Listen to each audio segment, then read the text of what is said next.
Next chapter है आपका wave optics. अच्छा, इसके पहले रे ऑप्टिक्स हो गया आपका। इस चैप्टर में कुछ इंपॉर्टेंट है, मतलब चैप्टर है इंपॉर्टेंट, बट टॉपिक वाइज देखा जाए तो आपका सबसे इंपॉर्टेंट आएगा YDSC, young double slit experiment. एक क्वेश्चन आपको इसका जरूर मिलेगा, मेक श्योर है ये मिलेगा आपको।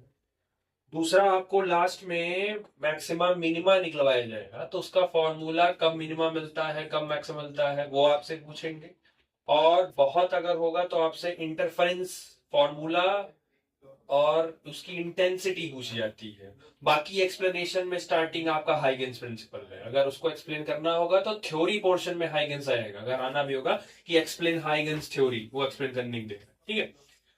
वेव ऑप्टिक्स में जनरली आपको पढ़ना क्या है, जो रे ऑप्टिक्स में आपने काम किया है सबका एक्सप्लेनेशन आपको यहाँ पढ़ना है कि लाइट एक मीडियम से दूसरे मीडियम जाती है तो स्पीड कम हो जाती है, रास्ता भटक जाती है, और एंगल आई एंगल आर के बराबर होता है, स्नेल्स लॉ होता है, sine i by sine r constant होता है। ये जितनी चीजें आपने रे ऑप्टिक्स में की है, जो रूल्स आपने रे ऑप्टिक्स में पढ़ा था, उन सभी रूल्स का प्रॉपर एक्सप्लेनेशन आपको वेव ऑप्टिक्स देगी।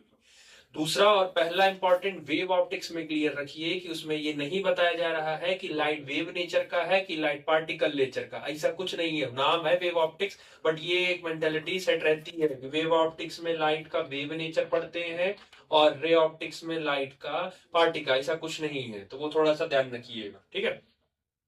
The ray optics uses the geometry of straight line to explain the macroscopic phenomena। जो ray optics होती है वो बेसिकली मैक्रोस्कोपिक phenomena को डील करती है, जैसे रिफ्लेक्शन हो गया, रेक्टिलिनियर प्रोपगेशन हो गया, या रिफ्रैक्शन हो गया। ये एक मैक्रोस्कोपिक इवेंट होते हैं। कुछ माइक्रोस्कोपिक फेनोमेना है जैसे इंटरफेरेंस, डिफ्रैक्शन और पोलराइजेशन, वो रे ऑप्टिक्स में कवर नहीं किए गए। ठीक। To explain the these phenomena concept of waves was introduced। अगर आपको इंटरफेरेंस, डिफ्रैक्शन और पोलराइजेशन अगर आपको पढ़ना है तो आपको वेव को इंट्रोड्यूस करना पड़ेगा, क्योंकि ये तीन फेनोमेना ऐसे हैं जब आप लाइट को वेव मानोगे तभी आप उसको एक्सप्लेन कर सकते हो, तो आपको वेव को इंट्रोड्यूस करना पड़ेगा। तो the new branch of physics based on the wave concept of light was called wave optics.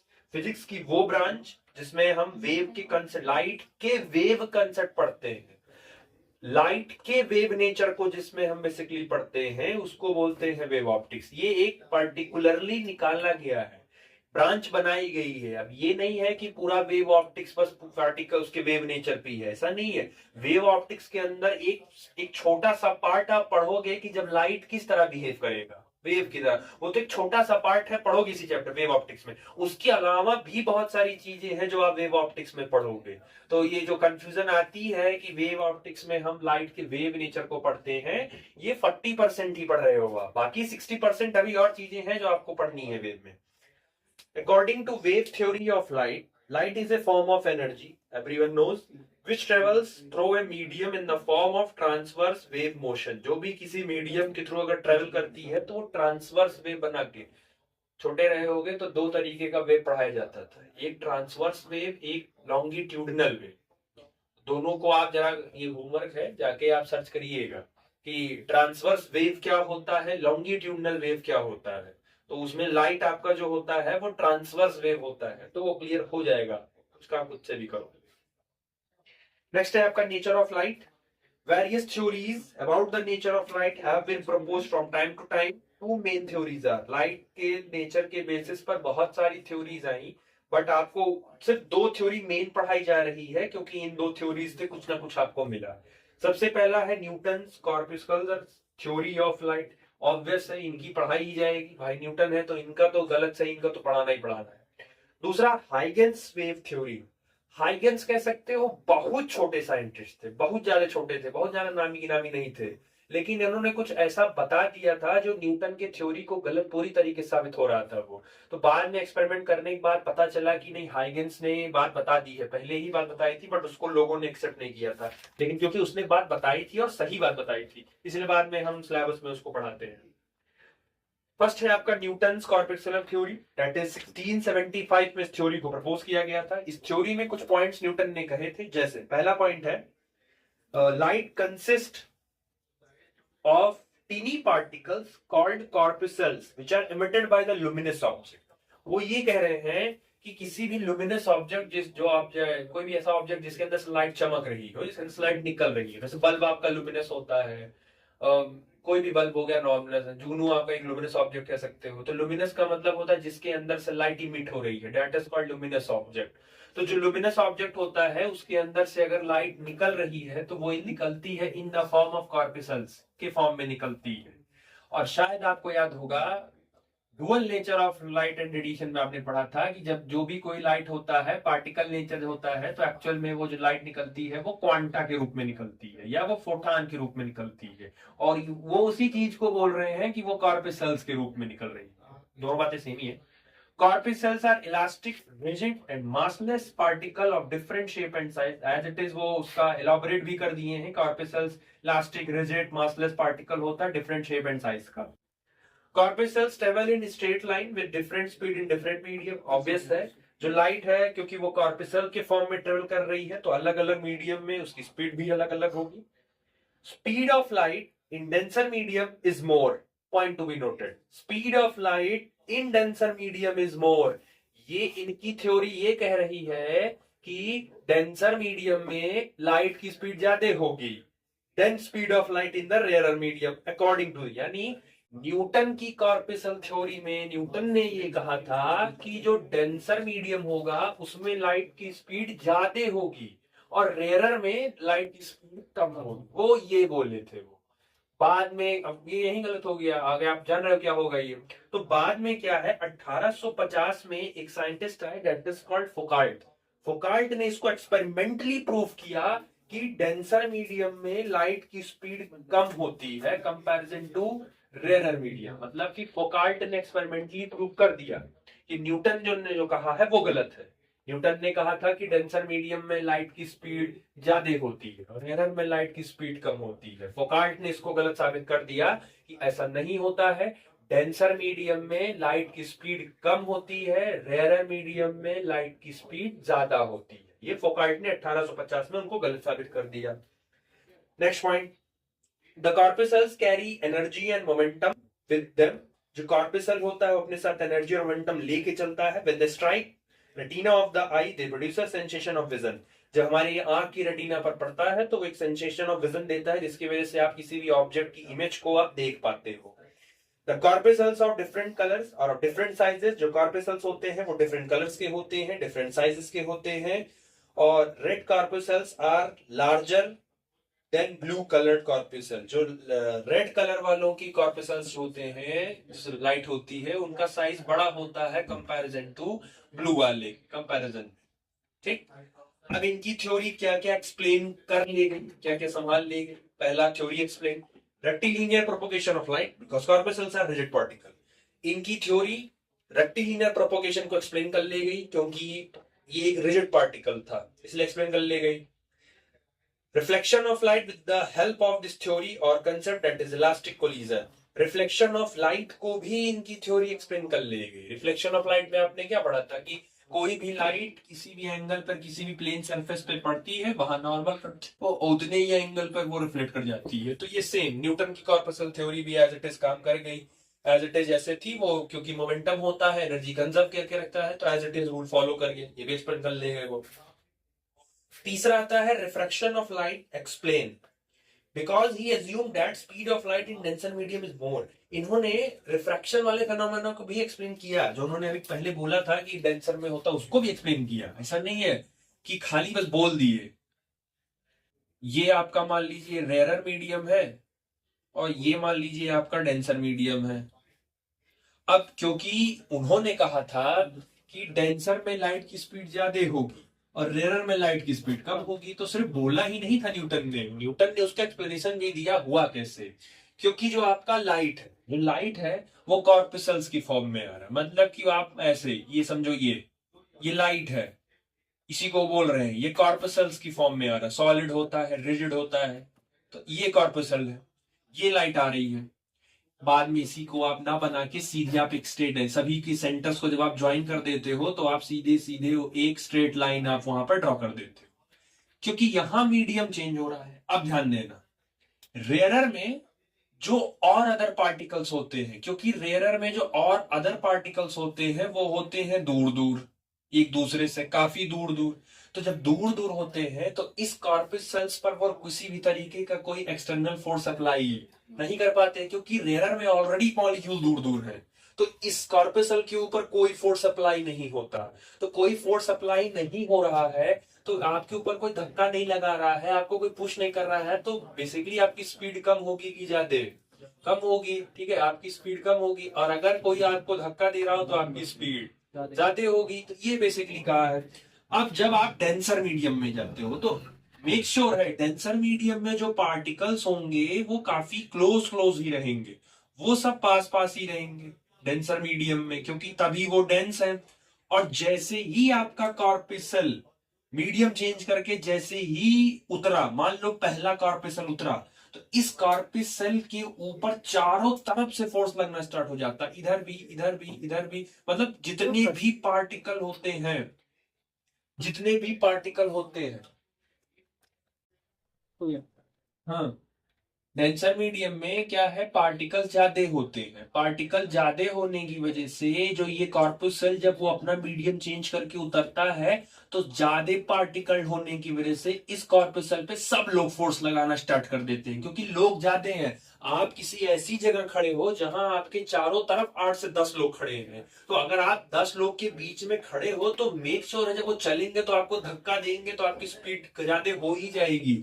तो वही चीज को मान की न्यूटन एक्सप्लेन किए थे कि डेंसर मीडियम में जो पार्टिकल्स होते हैं और मॉलिक्यूल्स होते हैं वो क्योंकि ज्यादा होते हैं, ज्यादा होने की वजह से वो उस पार्ट कॉर्पस्कल्स को बहुत तेजी से खींचने लगते हैं। तो जिधर के मॉलिक्यूल्स ज्यादा खींच लेते हैं, थोड़ा सा वो उसी की तरफ बेंड हो जाता है, और क्योंकि मॉलिक्यूल्स फोर्स लगाते हैं इसीलिए डेंसर मीडियम में उसकी स्पीड ज्यादा हो जाती है। वो ये बोल के एक्सप्लेन किए थे, उनका मानना ये था। क्यों? क्योंकि एक्चुअल वो कॉर्पस सेल एक तरीके का पार्टिकल होता है। जो कॉर्पस सेल को एक तरीके का पार्टिकल, जैसे हम एक पार्टिकल हैं, तो हम एक पार्टिकल हैं, तो हमको किसी भीड़ वाले इलाका में रखोगे और लोग धक्का मार रहे हैं तो हमारी स्पीड बढ़ जाएगी। न्यूटन ये मान के चल रहे थे। बाद में पता चला ना एक्चुअल ये कॉर्पसल थोड़ी ना होता है, या बाद में पता चला ये वेव नेचर का होता है, वेव ट्रांसफर की तरह काम करता है ये। तो उनके हिसाब से क्योंकि डेंसर में पार्टिकल ज्यादा है और इस कॉर्पसल्स पे फोर्स ज्यादा लगेगा, जिसकी वजह से इसकी स्पीड ज्यादा हो जाती है, क्योंकि उसकी स्पीड यही डेंसर वाले ही बढ़वा देते हैं। ये उन्होंने एक्सप्लेन करके रीजन समझा दिया था बस, लेकिन बाद में गलत तो हो ही गया। कौन कौन सी थ्योरी न्यूटन की कॉर्पसल थ्योरी एक्सप्लेन नहीं कर पाई? जैसे इंटरफेरेंस एक्सप्लेन नहीं कर पाई इनकी थ्योरी, डिफ्रैक्शन नहीं कर पाई, और पोलराइजेशन भी नहीं कर पाई। तीन थ्योरी, तीन टॉपिक एक्सप्लेन नहीं कर पाई।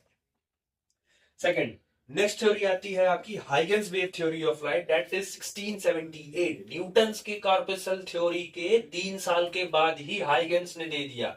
बट दुखद बात ये है, देने के बाद भी लोगों ने इनकी थ्योरी को एक्सेप्ट नहीं किया था। मतलब इनकी थ्योरी दी गई बट वो थ्योरी दबा दी गई। बाद में एक दो साइंटिस्ट और आए और उन्होंने इस चीज को जब हाईलाइट किया तब समझ में आया कि एक्चुअल कोई पहले बताया है इस चीज को। तो देखा गया कि हाइगेंस ने इस चीज को पहले ही बता दिया था। हाइगेंस ने पहले बता दिया था, बाद में जब चीज चेक किया गया तो एक्चुअल न्यूटन की थ्योरी को वो गलत साबित कर रहा था। A Dutch scientist, that is Christian Huygens, propounded wave theory of light. Huygens ने लाइट के ऊपर वेव थ्योरी प्रपोज की। मतलब आप कह सकते हो किसी बहुत छोटा साइंटिस्ट था ये, और उस जमाने में उसने अकेले न्यूटन के सामने अकेले खड़े होने की हिम्मत दिखाई थी कि न्यूटन लाइट को पार्टिकल कॉर्पसल मान के प्रपोज किए थे। उस जमाने में इतना छोटा साइंटिस्ट न्यूटन के सामने खड़ा हुआ था कि लाइट वेव नेचर होता है, और होता तो है, उसने उसको प्रूफ भी किया कैसे होता है, पूरा एक्सप्लेन किया। लेकिन उस समय एक्सेप्ट नहीं किया, कुछ लोगों ने किया एक्सेप्ट, कुछ लोगों ने नहीं किया। इनकी थ्योरी के according light travel in the form of wave. Huygens ये कह रहे हैं कि जो लाइट होती है वो वेव के फॉर्म में ट्रेवल करती है। Light is a mechanical wave which requires medium, that is longitudinal wave. Light एक मैकेनिकल वेव होती है जिसको चलने के लिए मीडियम चाहिए। ये इनका थोड़ा सा गलत है। आपको पता है लाइट को चलने के लिए किसी भी प्रकार का कोई मीडियम नहीं चाहिए, बट इन्होंने कह दिया था। तो फिर इनसे एक सवाल पूछा गया। सवाल क्या पूछा गया? अगर आपके हिसाब से लाइट मैकेनिकल वेव है और लाइट को ट्रेवल करने के लिए अगर मीडियम चाहिए, तो if light require medium then how does it travel from sun to earth in vacuum? क्योंकि सन से लाइट और मून तक पहुंचने के बीच में ब्रह्मांड में कोई मीडियम प्रेजेंट नहीं होता। तो उनसे पूछा गया कि तब कैसे सन से लाइट कैसे आ रही है, तो उन्होंने दिया, कॉन्फिडेंस देखो बंदे का, उसने उसमें भी आंसर दिया, ईथर हाइपोथेसिस। एक थ्योरी प्रपोज की, इसका नाम पड़ा ईथर हाइपोथेसिस। हाइपोथेसिस खाली बोला ही गया है, प्रूव नहीं है, वो खाली बोल दिए थे कि ऐसा रहा होगा, तो उन्होंने बता दिया। उन्होंने क्या कहा, a very rare dilute and elastic medium is spread everywhere in space called ether. उन्होंने ये कहा कि पूरे ब्रह्मांड में एक कंपाउंड है, एक मीडियम है, दैट इज कॉल्ड ईथर। वो पूरे ब्रह्मांड में फैला हुआ है और ये अनटचेबल है एंड अनडिटेक्टेबल है, उसको आप छू भी नहीं सकते और आप उसको आप महसूस भी नहीं कर सकते हैं। वो यूनिफॉर्मली पूरे ब्रह्मांड में फैला है। वही ईथर सूर्य से किरण लेके धरती तक पहुंचाता है। इनका ये एक्सप्लेनेशन था, बट चीजें हैं, आपको पता है कि चीजें गलत है। बाकी उस लाइट की जो स्पीड होगी वो उसकी आप उस लाइट की इलास्टिसिटी वर्सेस डेंसिटी से निकाल सकते हैं। नहीं आएगा सिलेबस में, ये आगे की चीज है, ठीक है, नहीं पूछेगा। इट एक्सप्लेन रेक्टिलिनियर प्रोपोगेशन, इनकी थ्योरी एक्सप्लेन कर दी, इसको भी, रिफ्लेक्शन को भी, रिफ्रैक्शन को भी, इंटरफेरेंस को भी और डिफ्रैक्शन को भी। मतलब हाइगेंस की थ्योरी इंटरफेरेंस और डिफ्रैक्शन को भी एक्सप्लेन कर गई, क्योंकि इन दो थ्योरीज को एक्सप्लेन करने के लिए लाइट का वेव नेचर मानना जरूरी है, जो कि हाइगेंस की पूरी थ्योरी वेव के ऊपर ही डिपेंडेंट थी। लेकिन एट लास्ट इनकी थ्योरी पोलराइजेशन और फोटो इलेक्ट्रिक इफेक्ट को एक्सप्लेन नहीं कर पाई। समझ आ गया? ये स्टार्टर था जो इन्होंने दोनों लोगों के बीच में लड़ाई हुई, जो उन्होंने कहा। अब एक्चुअल में हाइगेंस ने क्या कैसे एक्सप्लेन किया, अपनी थ्योरी में क्या कैसे एक्सप्लेन किया, कौन कौन से वो पॉइंट्स बताए इन्होंने जिनकी वजह से इंटरफेरेंस और डिफ्रैक्शन प्रूफ हुआ और हुआ। उससे पहले आपको कुछ टर्मिनोलॉजी पढ़नी। जैसे पहला टर्मिनोलॉजी है आपका वेव फ्रंट, तो पहले आपको कुछ टर्मिनोलॉजी पढ़नी है, ठीक। चलिए, नेक्स्ट है आपका वेव फ्रंट। जैसे बोला कि हाइगेंस की थ्योरी को अंडरस्टैंड करने के लिए आपको कुछ टर्मिनोलॉजी क्लियर होनी चाहिए। उनमें से पहली टर्मिनोलॉजी है आपका वेव फ्रंट। वेव फ्रंट एक ऐसा टॉपिक है जो बच्चों को समझ नहीं आता है, तो उसको समझाने के लिए आप बस ऐसे समझिए कि एक रस्सी है और रस्सी को एक एंड पे बांध दिया, ठीक है, और दूसरे एंड पर हम उसको पकड़े हुए हैं, ठीक। और उस बीच में रस्सी में 6 से 7 बच्चों को पकड़ा के खड़ा कर दिए और उस रस्सी को बार बार ऐसे ऐसे कर रहे हैं। तो आप कभी नोटिस करो तो आपको ऐसा लगेगा कि चीजें आगे बढ़ रही हैं, बट एक्चुअल वो चीजें आगे नहीं बढ़ रही होती है। चीजें वही होती हैं, बस वो अपनी ही जगह पर ऑसिलेट करती है। अगर ऐसा हो तो एक कपड़ा आप एक तरफ बांध लो और अपने रस्सी पे एक लाल कलर का कपड़ा बांध लो इंडिकेशन के लिए, और उसको बार बार हिलाओ, तो कपड़ा नहीं आगे जाएगा, कपड़ा वहीं रहेगा, लेकिन आपको ऐसा लगेगा कि कपड़ा बह के आगे जा रहा है। तो होता क्या है, उस समय वहां जो पार्टिकल होता है वो अपनी ही पोजीशन पर ऑसिलेशन कर रहा होता है। मतलब कि जो उनका ऑसिलेशन फेज रहता है वो सेम रहता है। वेव फ्रंट क्या होता है, वेव फ्रंट किसी भी, जब ऑसिलेशन आप करवा रहे होते हैं किसी भी पार्टिकल का, किसी भी पॉइंट का, जब आप ऑसिलेशन करवा रहे होते हो तो सभी पॉइंट का ऑसिलेशन अगर सेम फेज में है, एक साथ सारे पॉइंट ऑसिलेट कर रहे हैं एक साथ किसी भी प्लेन में, तो वो बेसिकली कहलाते हैं वेव फ्रंट। किसी निश्चित दूरी से सभी पॉइंट का ऑसिलेशन अगर सेम है तो वो कहलाता है वेव फ्रंट। जैसे ये यहां से मैं मान ले रहा हूं इसको और इसको, दो लोग हो गए। अब वहां से इन दोनों का डिस्टेंस हो गया कुछ, तो सेंटर से जब आप बेसिकली डिस्टेंस लेते हो उसको लोकस बोलते हैं। अब इन दोनों का ऑसिलेशन एक साथ हो रहा है, एक ही साथ हो रहा है।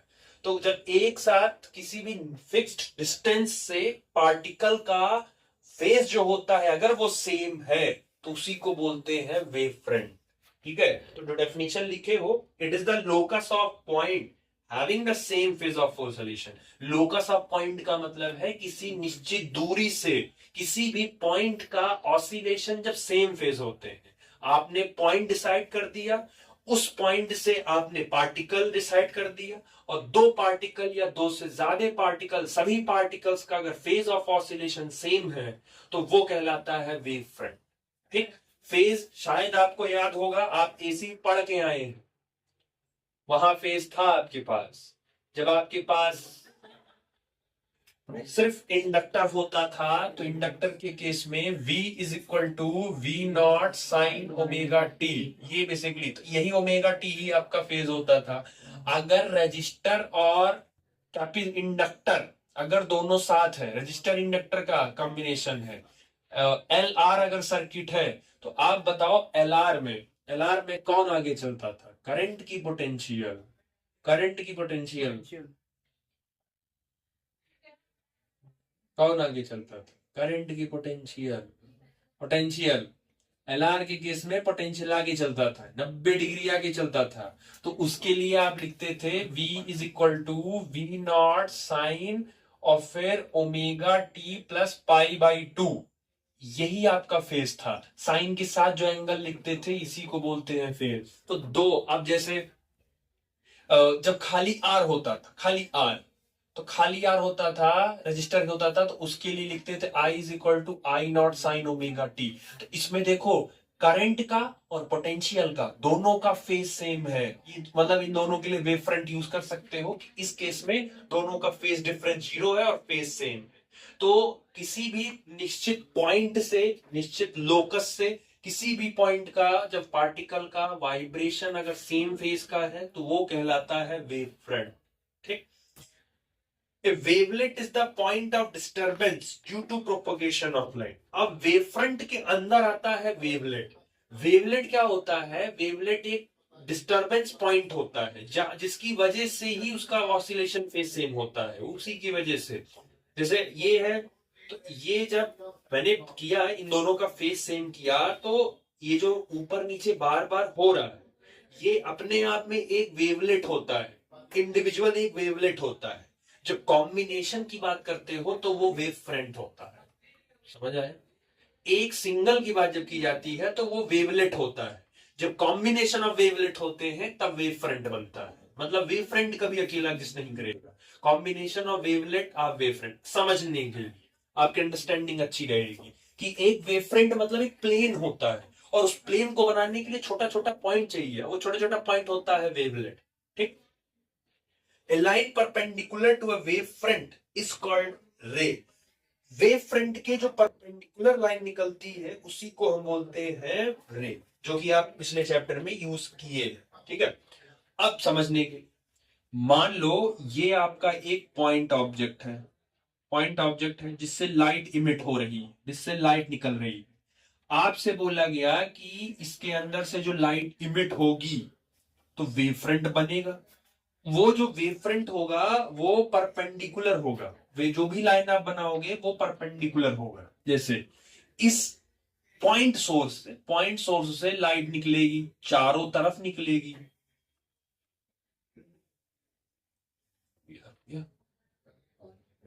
ये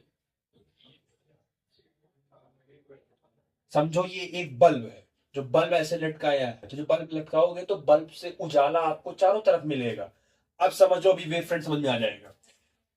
लो, ये पॉइंट फिक्स हो गया, इसी से आपका उजाला निकल रहा है, इससे एक्स डिस्टेंस आगे जाओ, एक्स डिस्टेंस, ये पॉइंट, फिर दूसरे के लिए एक्स डिस्टेंस फिर आगे जाओ, ये पॉइंट, इससे फिर एक्स डिस्टेंस यहां जाओ, ये पॉइंट, इससे एक्स डिस्टेंस यहां आओ, इससे यहां आओ, इससे यहां आओ, इससे यहां एक्स, और इससे यहां एक्स। अब इन सभी जो भी पार्टिकल, इससे x distance, x distance, x distance, सबसे हमने एक्स एक्स लिया, और हमने सभी पार्टिकल को ध्यान से जब ऑब्जर्व किया तो सभी का फेज सेम। मतलब इस रोड पर रहने वाले सभी लोगों की स्पीड, सभी लोगों की वेलोसिटी, सभी लोगों का फेज कैसा था? एक जैसा था। और जब इनको सभी फेज वालों को एक साथ जब कंबाइन किया, ये सारे फेज वाले अलग अलग क्यों हो? जब सभी फेज वालों को एक साथ कंबाइन किया तो ये जो एक रिस्पेक्टिव स्ट्रक्चर बनता है, that is called wave front. इसी को बोलते हैं वेव फ्रंट। समझ आया? अब ये जो छोटा सा पार्टिकल है ना, ये पार्टिकल, ये अगला वेव फ्रंट बनाने के लिए रिस्पॉन्सिबल होता है, अगला वेव फ्रंट बनाने के लिए। जैसे आप पैदा हुए हो तो आप अगली जनरेशन को बनाने के लिए आप हो, बस वही। अब ये जो एक वेव फ्रंट बन गया, और इस एक वेव फ्रंट पे जो पॉइंट छोटा सा था, इसको बोलते हैं वेवलेट। अगला वेव फ्रंट बनाने के लिए पिछला वाला यूज किया जाए। समझ आया? तो आपके मम्मी पापा है प्राइमरी वेव फ्रंट, वो वेव फ्रंट है, और आप उसमें वेवलेट बनोगे। आप मतलब वो वेवलेट बनेंगे, फिर उनसे आप निकलोगे, फिर आप ही वेव फ्रंट भी हो, और आप ही एक टाइम पर वेवलेट, दोनों आप ही। आपके मम्मी पापा वेव फ्रंट भी हैं और आपके मम्मी पापा वेवलेट भी हैं, दोनों है वो।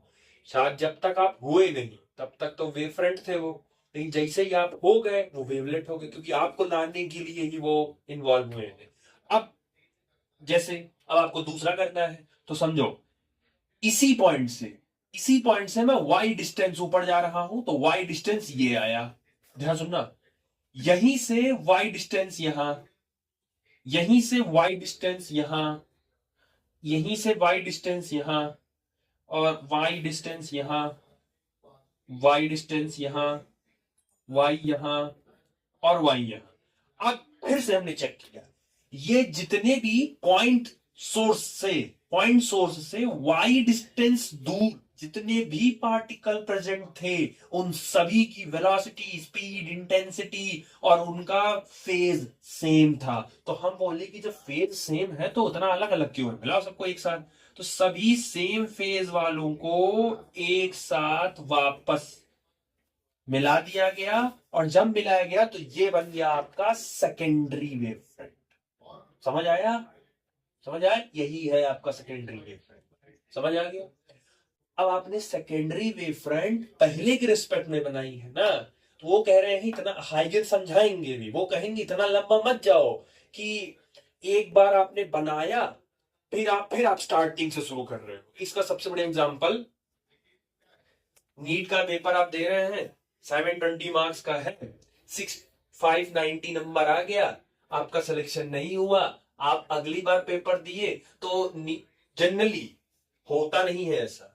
एनटीए कह रही है कि तुमको अब शुरू से नंबर लाने की जरूरत नहीं है, पिछले वाले 590 लाए थे ना, उसी में उस जो भी नंबर लाओगे उसी में जोड़ दिया जाएगा। उतना स्टार्टिंग में मत जाओ आप मेहनत करने, वहीं से जोड़ दिया जाएगा। ये एनटीए अगर कह सकती तो बस वही है।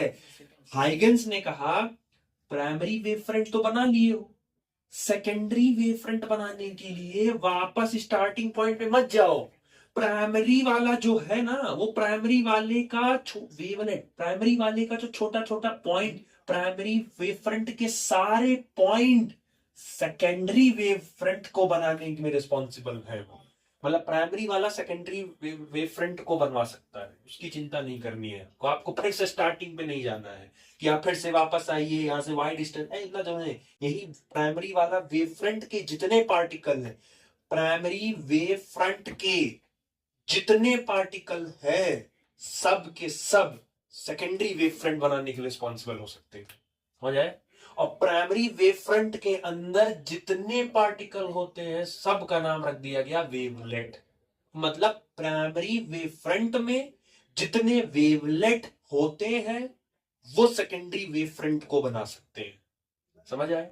अब मैं कह रहा हूं एक और बनाओ, तो जब एक और बनाना है तो वापस शुरू में जाने की जरूरत नहीं है। सेकेंडरी वेव फ्रंट पे जितने पार्टिकल प्रेजेंट होंगे, सेकेंडरी वेव फ्रंट पे जितने पार्टिकल प्रेजेंट होंगे वो सब तीसरा वेव फ्रंट बनवा सकते हैं। तो इसमें जो वेवलेट होंगे वो सेकेंडरी वेवलेट कहलाएंगे। समझ आया? अभी हाइगन्स फिर से एक्सप्लेन हम फिर से एक बार कर देंगे इसमें, हाइगन्स वाले बताएंगे, लेकिन अभी वेव फ्रंट क्या होता है आप समझ में आ गया होगा। क्लियर हो गया? वेव फ्रंट क्या है, वेवलेट क्या है, समझ आ गया? ठीक, चलिए नेक्स्ट है आपका types of wave front. Wave front क्या होता है वो क्लियर हो गया। तीन तरीके के वेव फ्रंट हैं आपके पास। पहला है स्फेरिकल वेव फ्रंट, दूसरा है सिलिंड्रिकल वेव फ्रंट, और तीसरा है प्लेन वेव फ्रंट। बनाना कब कैसे है, तो स्फेरिकल का तो समझा दिया मैंने, पॉइंट सोर्स होगा। अब इसको रट भी लो, अगर पॉइंट सोर्स है आपके पास, लाइट देने वाला ऑब्जेक्ट पॉइंट सोर्स, मतलब ट्यूबलाइट ऐसे बीच में रख दिया, ऐसे बल्ब ऐसे बीच में रख दिया कहीं पे, तो उससे जो निकलेगा वो चारों तरफ निकलेगा। जो शेप है वो आपका बेसिकली अगर पॉइंट सोर्स की तरह काम कर रहा है तो उसका जो वेव फ्रंट होगा वो हमेशा स्फेरिकल ही बनेगा एज इट इज। ये सही है इसका। दूसरा, सिलेंड्रिकल वेव फ्रंट। अगर आपका source of light straight line में है, जैसे ट्यूबलाइट, आपकी जो ट्यूबलाइट होती है वो लंबी होती है, तो अगर आपका सोर्स ऑफ लाइट ट्यूबलाइट है एग्जाम्पल के तौर पर स्ट्रेट लाइन में है, तो उसका जो वेव फ्रंट होगा वो कैसे बनेगा? यहां से एक्स डिस्टेंस जाओ आगे, यहां से भी एक्स डिस्टेंस जाओ आगे, यहां से भी एक्स डिस्टेंस जाओ आगे, सेम एक्स डिस्टेंस इधर भी जाओ, एक्स डिस्टेंस इधर भी जाओ और एक्स डिस्टेंस इधर भी जाओ। अब सुनो ध्यान से, आपने पॉइंट सोर्स, आपने सोर्स फिक्स कर दिया, सोर्स फिक्स कर दिया, फिक्स्ड सोर्स से एक्स डिस्टेंस गए तो यहां एक पार्टिकल होगा, फिक्स्ड सोर्स से एक्स डिस्टेंस यहां एक पार्टिकल, यहां एक पार्टिकल, यहां यहां यहां। मतलब कि मैं सोर्स हूं, मुझे मान लो यही ब्लू वाला, मैं समझ लो ट्यूबलाइट हूं, मैं फिक्स हो गया, मेरे से एक्स डिस्टेंस इधर, अगर मेरा हाथ इतना ही जा रहा है मतलब एक्स डिस्टेंस, इसका मतलब है यहां कोई पॉइंट होगा, यहां पे कोई पॉइंट होगा, सेम यहीं से एक्स डिस्टेंस ये, फिर एक्स डिस्टेंस और सेम ऐसे एक्स डिस्टेंस इधर। अब एक्स डिस्टेंस के बाद यहां जो पार्टिकल होगा, एक्स डिस्टेंस में वहां जो पार्टिकल होगा, इन दोनों पार्टिकल का फेज ऑफ ऑसिलेशन सेम होगा, वो ऑसिलेशन सेम होगा। तो रूल के हिसाब से जब सेम होता है तो हम क्या करते हैं, सभी को एक लाइन में ज्वाइन कर देते हैं। तो जब हम ज्वाइन करेंगे इनको, तो बेसिकली इनको कवर करने वाला जो इस पूरे उसको वेव, उनको कवर, पॉइंट को कवर करने वाला सिर्फ एक ही फिगर बना ही पाओगे, दैट इज आपका सिलिंड्रिकल ही आप बना पाओगे वेव फ्रंट। तो जब आपका सोर्स ऑफ लाइट स्ट्रेट होगा तो उस समय जो वेव फ्रंट बनेगा वो सिलिंड्रिकल इन शेप बनेगा। समझ गए? मैं हो गया, ऐसे कर लो, समझ आ जाएगा वो।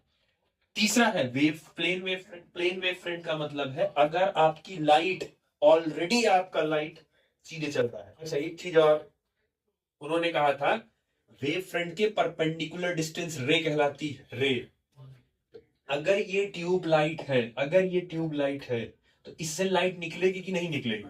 तो जब लाइट निकलेगी तो वेव फ्रंट और रे के बीच में एंगल कितना है? 90।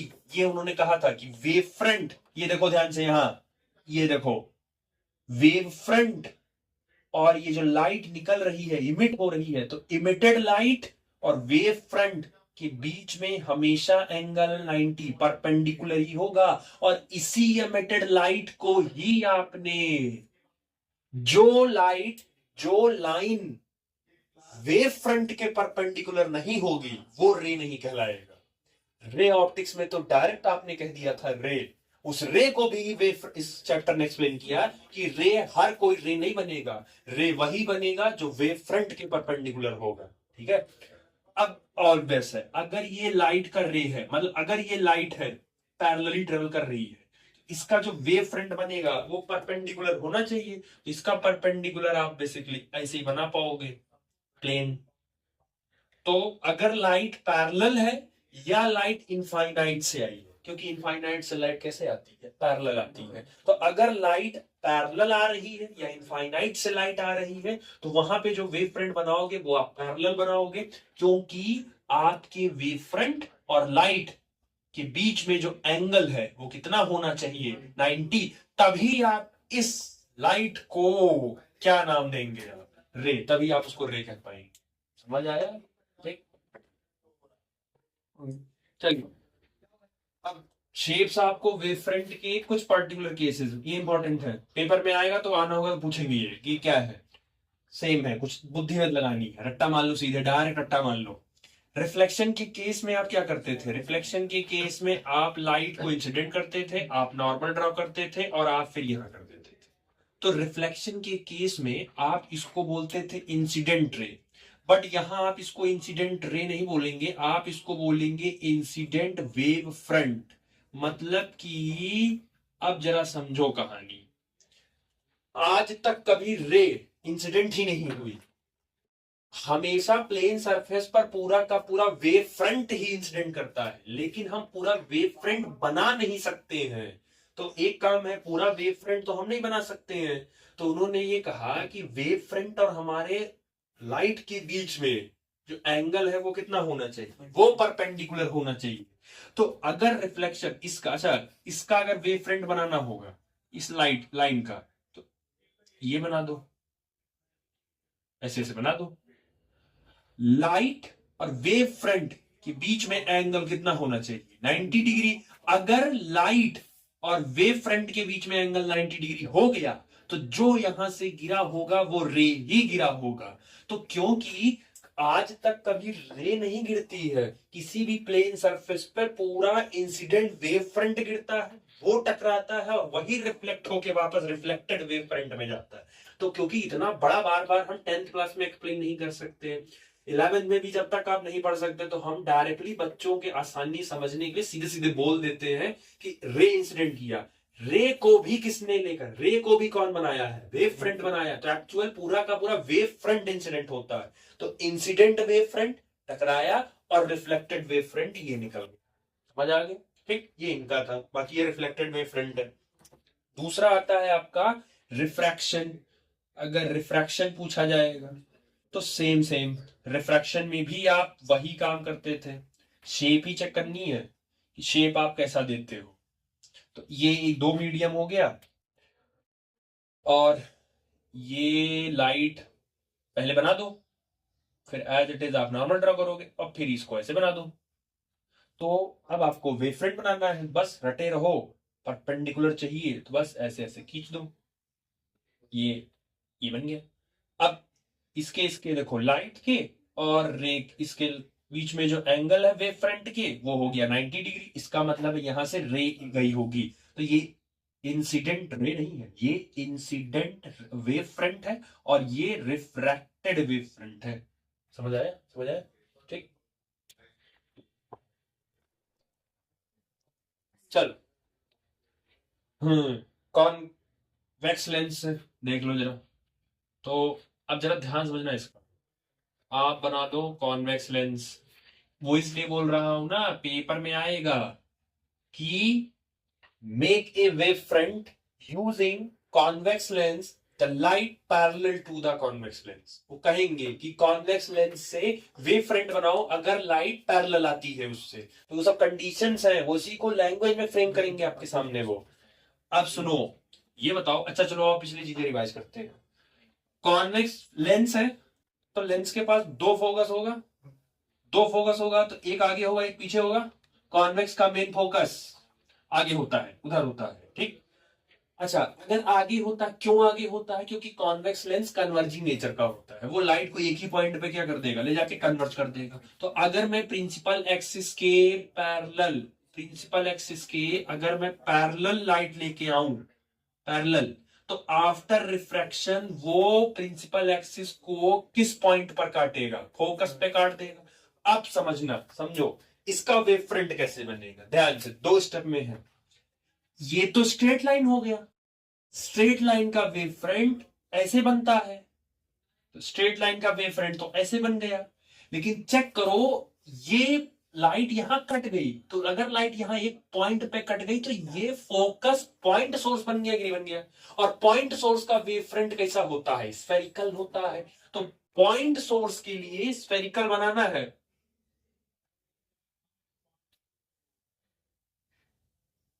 पूरा नहीं बना रहा हूं, आधा आधा बना दिया, हो गया ना। तो पॉइंट सोर्स से जो वेव फ्रंट है वो स्फेरिकल बन गया, और स्ट्रेट लाइन की वजह से जो था वो उसके परपेंडिकुलर, क्योंकि लाइट और वेव फ्रंट दोनों एक दूसरे के क्या होनी चाहिए, परपेंडिकुलर होनी चाहिए, ठीक।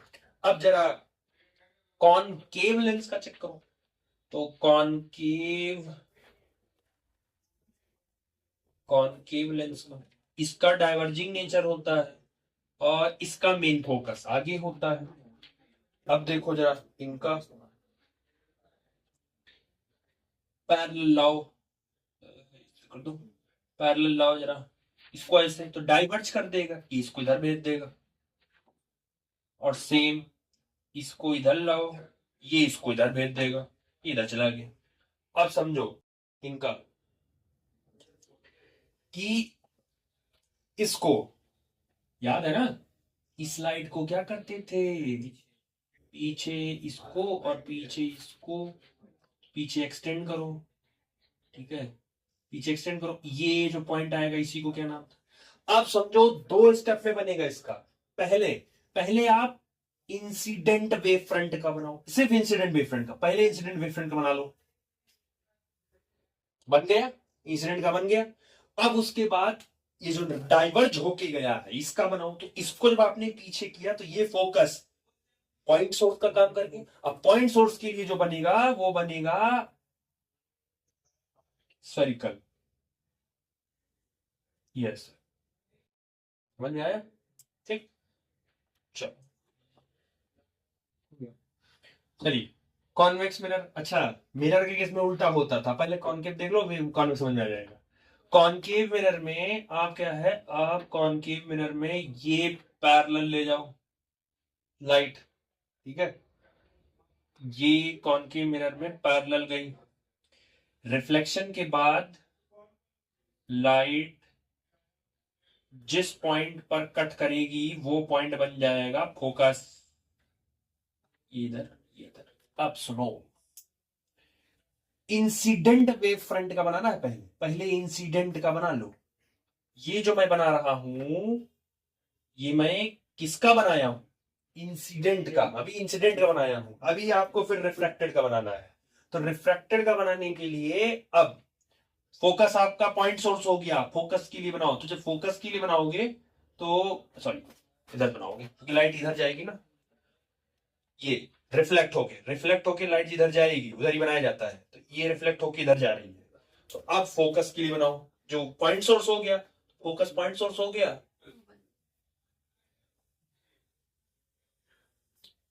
ये ऐसे बनेगा फोकस के लिए। यही आगे धीरे धीरे धीरे धीरे बढ़ता है और वही आपकी आंख में दिखता है। तो ये जो एक्चुअल वेव फ्रंट बना रहे हो यही वेव फ्रंट ही तो आगे बढ़ेगा, समझ में आया, मतलब समझो ऐसे, ये मैं सिर्फ डंडी बना रहा हूं, सिर्फ डंडी बना रहा हूं, ये तीन वेव फ्रंट है, तीन वेव फ्रंट है इंसिडेंट वाली, ये तीनों वेव फ्रंट ऐसे सी जाएंगी, मिरर से टकराएंगी, तो जब टकराएंगी तो टकराने के बाद रिफ्लेक्ट होंगी, तो जब वापस आएंगी तो वापस आते समय क्योंकि फोकस हो गया अब इस पॉइंट सोर्स हो गया, तो जब वापस जाएंगी तो परपेंड वो स्ट्रेट नहीं जाएंगी, वो ऐसे हो जाएंगी, फोकस से ऐसे, उसके आगे ऐसे, उसके आगे ऐसे, फिर ये ऐसे ऐसे जाएगा, और जब ये ऐसे ऐसे जाएगा तो तुम्हारी आंख में भी ऐसे ही घुसेगा, तुम्हारी आंख में भी वो ऐसे ही घुसेगा, तो एक्चुअल जो तुमको दिख रहा होता है वो यही दिख रहा होता है। सेम इनके लिए बनाओ जरा, कॉन्वेक्स मिरर के लिए ये पैरेलल गया, ये पैरेलल गया, और ये इधर रिफ्लेक्ट कर दिया इसको, और ये इसको इधर रिफ्लेक्ट कर दिया। रूल के अकॉर्डिंग इसको पीछे ले जाओ, इसको पीछे ले जाओ, ये जिस पॉइंट पर कट कर दे वही पॉइंट आपका फोकस हो गया। अब पहले इंसिडेंट के लिए बनाएंगे, पहले इंसिडेंट के लिए, तो इंसिडेंट का वेव फ्रंट ये बन गया, हो गया। अब जरा उसका बनाओ रिफ्रैक्टेड का, तो ये फोकस हो गया। अब इसके लिए ये पॉइंट सोर्स है वो, अब वाला फिगर बोर्ड होता तो फिर एक्सप्लेन कर देते।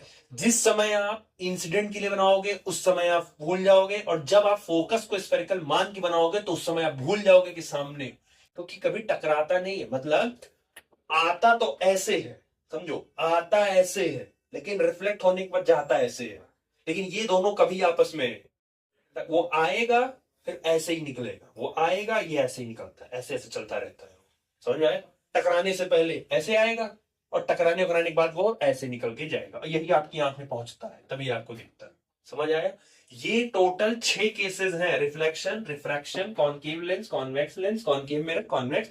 इन 6 में से पेपर में और लैंग्वेज बना के देंगे वो कि आप वेव फ्रंट बनाइए कॉनकेव मिरर पे, आप वेव फ्रंट बनाइए कॉन्वेक्स मिरर पे, रिफ्लेक्शन का बनाइए, तो ये आपको वो दे, समझ आ गया। ये हो गया आपका कंप्लीट पहला वाला पोर्शन। कल आपको कराएंगे हाइगेन्स प्रिंसिपल फॉर सेकेंडरी वेवलेट, जो भी थोड़ी देर पहले बताया था, प्राइमरी बनता है उसके बाद सेकेंडरी, तो एक्चुअल कहानी कल है आपकी सेकेंडरी वेवलेट। कल रिफ्लेक्शन का प्रूफ करेंगे आप, आई आर जो आपने वहां बोला था, और रिफ्रैक्शन का भी, sine i by sine r is equal to constant, Snell's law, ये भी कल आप प्रूव करेंगे। मेरिट्स डिमेरिट्स ऑफ हाइगेन principle and equation of wave, यहां तक आप कल करेंगे। अगर साइन बचा तो इंटर करा दूंगा।